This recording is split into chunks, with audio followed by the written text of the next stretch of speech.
செபஸ்டியானையும் கதிரவனையும் கண்மூடித்தனமாக அவங்க தாக்கி அடிச்சிருக்கிறது இந்த அனைத்து பத்திரிகையாளர்களுக்குமே இல்லை கொள்ளையை எதிர்த்து கேள்வி கேட்டாலோ அந்த செய்திகளை வெளியிட முன் வந்தாலோ பத்திரிகையாளர்களை தாக்குவது மிக மிக கண்டிக்கத்தக்கது.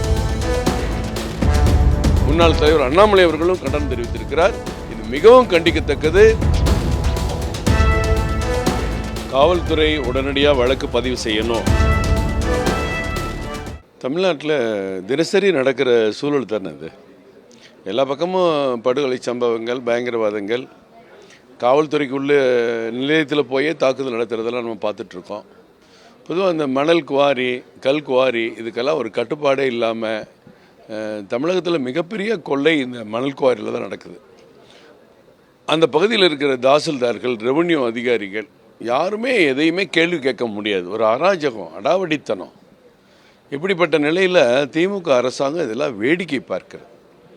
இப்போ என்னாச்சு, அதிகபட்சம் பத்திரிகையாளர்களையே இதுபோல் தாக்குவதை போல ஒரு சூழ்நிலையை உருவாக்கிறது என்று சொன்னால் இந்த தமிழகம் எந்த அளவுக்கு மோசமான ஒரு சூழலில் இருக்கிறது என்பதை தான் நான் பார்க்க முடியும். மற்றவங்களுக்கு கிடைக்கிற கஷ்டத்தை, நடக்கிற கஷ்டத்தை, துயரத்தை பத்திரிகையாளர்கள் தான் மக்களுக்கு பொதுவெளியில் கொண்டு வர்றாங்க.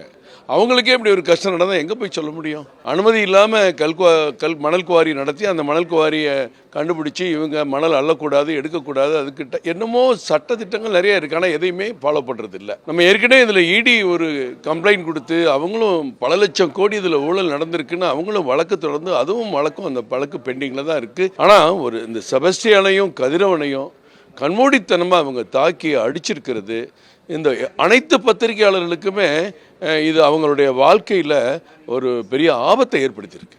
அப்போ தமிழ்நாடு அரசை எதிர்த்து, தமிழ்நாடு அரசின் தவறுகளை எதிர்த்து, இல்லை கொள்ளையை எதிர்த்து கேள்வி கேட்டாலோ அந்த செய்திகளை வெளியிட முன் வந்தாலோ நாங்கள் அடிப்போம், தாக்குவோம் என்பதை எச்சரிக்கையாக இந்த திமுக சொல்லியிருக்குன்னு சொன்னால் மக்கள் தகுந்த பாடத்தை கொடுப்பார்கள். பத்திரிகையாளர்களை தாக்குவது மிக மிக கண்டிக்கத்தக்கது. ஏன்னா அவங்கள வச்சு தான் இன்னைக்கு ஒரு செய்தி உலகமே இயங்கிக் கொண்டிருக்கு. அவங்க இல்லாட்டி இந்த நடக்கக்கூடிய தவறுகள் எப்படி வெளியில் தெரியும்?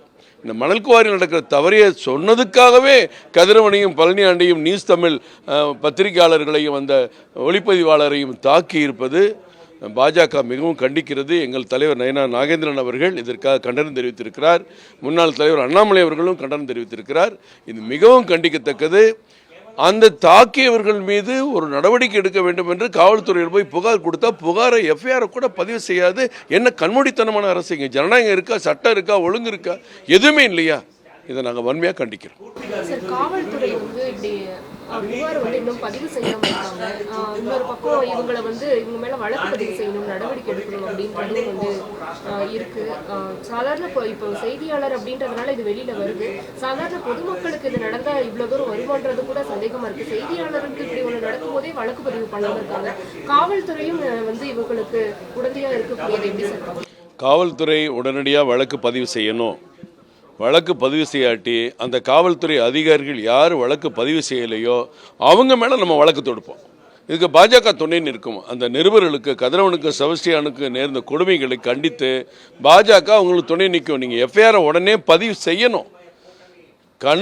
கண்ணுக்கு தெரியாதவர்கள், அறியாதவர்கள் யாராவது ஒரு கம்ப்ளைண்ட் கொடுத்தா உங்களுக்கு வேண்டியவனா நீங்கள் போய் கம்ப்ளைண்ட்டை எஃப்ஐஆர் பண்ணுவீங்க. தாக்குதலுக்கு உள்ளாகி காயம்பட்டு மருத்துவமனையில் சிகிச்சை எடுத்துக்கொண்டிருக்கிற நமது நிருபர்களுக்கும் இந்த கதிரவனுக்கும் செபஸ்டியானுக்கும் நடந்த தாக்குதலுக்கு நீங்கள் எஃப்ஐஆர் போடலைன்னா எங்கள் பாஜக வக்கீல் கேஸ் போடுவாங்க. எந்த அதிகாரிகள் வழக்கு பதிவு செய்யலையோ அவர்கள் மேல் வழக்கு பதிவு செய்ய பாஜக நிச்சயமாக துணை நிற்கும் என்று தெரிவித்துக் கொள்கிறேன். அது இல்லாமல் இப்போ திமுகவுடைய எம்எல்ஏவாக இருக்கிறாரு. இதை பற்றி தலைமையும் எதுவும் வாய்ப்பு இருக்காமல் இருக்கு. அது இல்லை, திமுக எம்எல்ஏங்கிறது இதை வழக்கமாக செய்கிறது தானே. திமுக எம்எல்ஏனாலே ஏற்கனவே பாரத பிரதமர் சொன்ன மாதிரி 3 விஷயம் சொன்னார். CMC, corruption, mafia, crime. Corruption ஏற்கனவே அவங்களோட ஊறி போனது, மாஃபியாவும் கிரைமும் சேர்ந்தது தான் இப்போ பழனியாண்டிங்கிறத காமிச்சிருக்காரு. அப்போ பிஎம் சொன்னது உறுதியாயிடுச்சா? இது மிகவும் கண்டிக்கத்தக்கது. வழக்கு உடனே பதிவு செய்யணும். காவல்துறை பதிவு செய்யாவிட்டால் பாஜக அவர்களுக்காக காவல்துறை அதிகாரிகள் பதிவு செய்யாதவர்களும் நடவடிக்கை எடுப்போம். ஒரு பத்திரிகையாளர்களுக்கே இவ்வளோ பெரிய கஷ்டம்னா பொதுமக்கள் என்ன பாடுபடுவாங்க? தினசரி கொலை சம்பவங்கள் நடந்துக்கிட்டே இருக்கு.